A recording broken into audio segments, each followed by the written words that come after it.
Bismillahirrahmanirrahim. Assalamualaikum warahmatullahi wabarakatuh. Di sini saya memperkenalkan diri dulu. Nama saya Muhaimin dari jurusan Akidah Filsafat Islam. Dosen pengampu Bapak Rahmat Rizkyansyah, SPD, SAP, MPD, MA. Nah, di sini saya akan mempresentasikan makalah bahasa Indonesia yang bertemakan ragam bahasa Indonesia serta pentingnya berbahasa Indonesia yang baik dan benar. Nah, pembahasan yang akan saya bahas di sini ada 5 materi. Yang pertama, penting tidaknya bahasa Indonesia. Yang kedua, ragam lisan dan tulis. Yang ketiga, ragam baku dan tidak baku. Yang keempat, ragam sosial dan fungsional. Yang kelima, ragam Indonesia yang baik dan benar. Nah, sebelum masuk ke materi pembahasan, saya di sini akan membahas sedikit tentang ragam bahasa. Apa sih ragam bahasa itu? Nah, jadi pengertiannya ragam bahasa itu ada yang mengatakan bahwa ragam bahasa itu adalah variasi bahasa menurut pemakaian yang berbeda-beda menurut topik yang dibicarakan, menurut hubungan pembicara, kawan bicara, orang yang dibicarakan, serta menurut medium pembicara. Dengan kata lain, ragam bahasa adalah variasi berbeda-beda yang disebabkan karena berbagai faktor yang terdapat dalam masyarakat, seperti usia, pendidikan, agama, bidang kegiatan, dan profesi. Jadi latar belakang budaya, daerah, dan sebagainya. Nah, itu tadi sedikit ya pengertian tentang ragam bahasa. Oke, next. Saya akan membahas materi yang akan saya bahas di sini adalah yang pertama itu penting tidaknya bahasa Indonesia. Jadi, bahasa Indonesia itu adalah bahasa resmi Republik Indonesia dan bahasa persyaratan bangsa Indonesia. Bahasa Indonesia diresmikan penggunaannya setelah proklamasi kemerdekaan Indonesia, tepatnya sehari sesudahnya, bersamaan dengan mulai berlakunya konstitusi. Sebagai orang Indonesia, sudah sepantasnya kita menggunakan bahasa Indonesia dan menyadari betapa pentingnya kita berbahasa Indonesia. Nah, jadi bahasa Indonesia itu sangat penting ya dipelajari. Nah, oleh karena itu bahasa Indonesia perlu dipelajari oleh semua lapisan masyarakat. Tidak hanya pelajar dan mahasiswa saja, tetapi semua warga negara Indonesia wajib mempelajari bahasa Indonesia.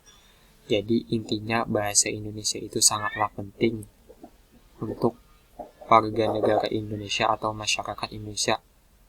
Bukan untuk pelajar saja, tetapi untuk semua masyarakat yang ada di Indonesia itu wajib mempelajari bahasa Indonesia.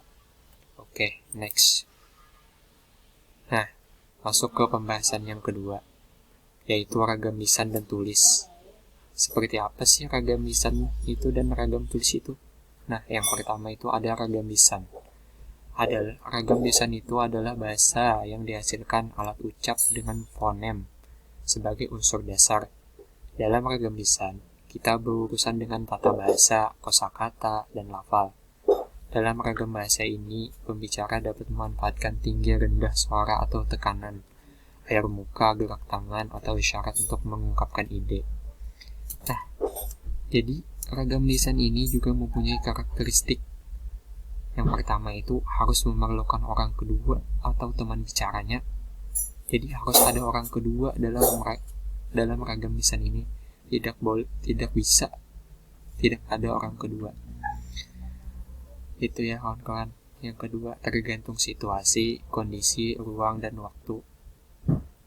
Yang ketiga, tidak harus memperhatikan unsur gramatikal, hanya perlu intonasi serta bahasa tubuh. Yang keempat, berlangsung cepat. Yang kelima, sering dapat berlangsung tanpa alat bantu. Yang keenam, kesalahan dapat langsung dikoreksi. Yang ketujuh, dapat dibantu dengan gerak tubuh dan mimik wajah serta intonasi. Yang terakhir, dipengaruhi oleh tinggi rendahnya suara. Nah, jadi itu tadi ragam lisan. Next. Kan tadi ada ragam lisan dan tulis. Nah, sekarang ragam tulis. Apa sih ragam tulis itu? Jadi ragam tulis itu adalah bahasa yang dihasilkan dengan memanfaatkan tulisan dengan huruf sebagai unsur dasarnya. Dalam ragam tulis, kita berurusan dengan tata cara penulisan dan kosakata. Dengan kata lain, dengan ragam bahasa tulis, kita tuntut adanya kelengkapan unsur kata seperti bentuk kata ataupun susunan kalimat, ketetapan pilihan kata, kebenaran penggunaan ejaan, dan penggunaan tanda baca dalam mengungkapkan ide. Nah, jadi ragam tulis ini juga mempunyai karakteristik. Jadi, karakteristik dalam ragam tulis ini, yang pertama itu, tidak memerlukan orang kedua atau teman bicara. Nah, jadi kan ragam lisan tadi memerlukan orang kedua, jadi ragam tulis ini tidak memerlukan orang kedua. Jadi intinya itu berlawanan dari ragam lisan. Nah, itu ya kawan-kawan. Yang kedua itu karakteristiknya bersifat objektif. Yang ketiga, tidak langsung tergantung kondisi, situasi, dan ruang serta waktu. Yang keempat, mengemban konsep makna yang jelas. Yang kelima, harus memperhatikan unsur gramatikal. Yang keenam, berlangsung lambat. Yang ketujuh, jelas struktur bahasanya, susunan kalimatnya juga jelas, dan runtut.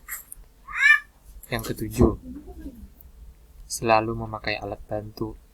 Yang kedelapan, kesalahan tidak dapat langsung dikoreksi.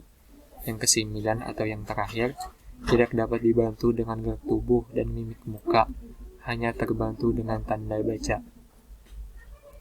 Jadi intinya karakteristik ragam tulis ini berlawanan dari ragam tulis. Jadi kebalikan ragam tulis Jadi karakteristik ragam tulis ini yaitu berlawanan dari ragam lisan. Jadi kebalikannya kawan-kawan. Jadi kan tadi ragam lisan itu tidak memerlukan orang kedua, sedangkan ragam tulis itu harus memerlukan orang kedua atau lawan bicaranya. Nah, jadi ragam tulis ini contohnya seperti apa? Jadi contohnya itu seperti yang ada di buku-buku, makalah, dan lain-lain. Oke, next. Yang ketiga, materi yang ketiga itu ragam baku dan tidak baku. Nah, jadi yang pertama itu ada ragam baku. Ragam baku itu adalah bahasa yang digunakan dalam situasi resmi, di mana pembicara atau penulis dituntut untuk bersikap sopan atau hormat terhadap mitra bicara atau terhadap pendengar atau pembacanya sendiri. Seperti dalam ceramah, pidato, seminar, atau diskusi dalam bentuk tulisan. Bahasa baku digunakan terutama dalam buku-buku pembelajaran atau buku teks di berbagai lembaga pendidikan. Buku-buku tentang berbagai ilmu pengetahuan, teknologi, seni, jurnal-jurnal ilmiah, atau seni ilmiah, surat-surat resmi, perundang-undangan, berbagai peraturan pemerintah. Nah, jadi ragam baku ini juga mempunyai karakteristik. Jadi karakteristiknya itu adalah yang pertama, tidak terpengaruh bahasa daerah. Yang kedua, tidak terpengaruh bahasa asing. Yang ketiga, bukan ragam bahasa percakapan sehari-hari. Yang keempat, pemakaian imbuhannya secara eksplisit. Yang kelima, pemakaian yang sesuai dengan konteks kalimat. Yang terakhir, tidak terkontaminasi dan tidak rancu. Jadi itu ya, ragam baku itu adalah ragam bahasa resmi atau di dalam situasi yang resmi seperti ceramah, pidato, seminar-seminar, diskusi dan lain-lain. Jadi kita itu dalam berceramah atau berpidato itu harus menggunakan bahasa yang baku. Itu ya. Oke, next. Ketiga, masih materi yang sama tadi. Jadi ini ada ragam tidak baku. Ragam tidak baku adalah ragam bahasa yang berkode berbeda dengan kode bahasa baku dan dipergunakan di lingkungan tidak resmi. Ragam bahasa tidak baku dipakai pada situasi santai dengan keluarga, teman, di pasar, dan tulisan pribadi buku harian. Ragam bahasa tidak baku sama dengan bahasa tutur, yaitu bahasa yang dipakai dalam pergaulan sehari-hari, terutama dalam percakapan. Nah, jadi ragam tidak baku ini, tidak, ya istilahnya itu tidak bahasa yang tidak resmi. Seperti apa bahasa yang tidak resmi itu? Ya, jadi bahasa yang tidak resmi itu seperti kita itu berbicara kepada keluarga, teman, ataupun di mana-mana ya, ataupun di pasar. Nah, jadi itu ya, kalau bahasa tidak baku itu yaitu yang dipergunakan itu yang dipergunakan di lingkungan tidak resmi. Oke, jadi ragam baku ini juga mempunyai karakteristik. Yang pertama, walaupun terkesan berbeda dengan bahasa baku, tetapi memiliki arti yang sama. Yang kedua, dapat terpengaruh oleh perkembangan zaman. Yang ketiga, dapat terpengaruh oleh bahasa asing. Yang terakhir, digunakan pada situasi santai atau tidak resmi. Nah, jadi itu. Next, materi yang keempat, ragam sosial dan fungsional. Ragam sosial adalah ragam bahasa yang sebagian norma dan kaidahnya didasarkan atas kesepakatan bersama dalam lingkungan sosial yang lebih kecil dalam masyarakat. Ragam bahasa yang dalam keluarga atau persahabatan dua orang yang akrab dapat merupakan ragam sosial sendiri. Selain itu, ragam sosial sering dihubungkan dengan tinggi rendahnya status sosial yang bersangkutan. Dalam hal ini, ragam baku nasional dapat pula berfungsi sebagai ragam sosial yang tinggi. Sedangkan ragam baku daerah atau ragam sosial yang lain merupakan ragam sosial dengan nilai kemasyarakatan yang rendah. Nah, ada juga ragam fungsional. Nah, jadi ragam fungsional ini kadang-kadang juga disebut dengan ragam profesional. Nah, jadi ragam profesional itu seperti apa? Yaitu ragam bahasa yang dikaitkan dengan profesi, lembaga, lingkungan kerja, atau kegiatan tertentu lainnya. Ragam fungsional juga dikaitkan dengan keresmian keadaan penggunanya. Dalam kenyataan, ragam fungsional menjelma sebagai bahasa negara dan bahasa teknik keprofesian, seperti bahasa dalam lingkungan keilmuan atau teknologi, kedokteran, dan keagamaan. Next, yang kelima, bahasa Indonesia yang baik dan benar. Nah, jadi seperti apa kita itu berbahasa Indonesia yang baik dan benar? Nah, sebuah bentuk kata dikatakan benar jika memperlihatkan proses pembentukan yang benar menurut kaidah yang berlaku. Sedangkan pengertian baik pada suatu kata atau bentukan atau kalimat adalah pandangan yang diarahkan dari kata diksi.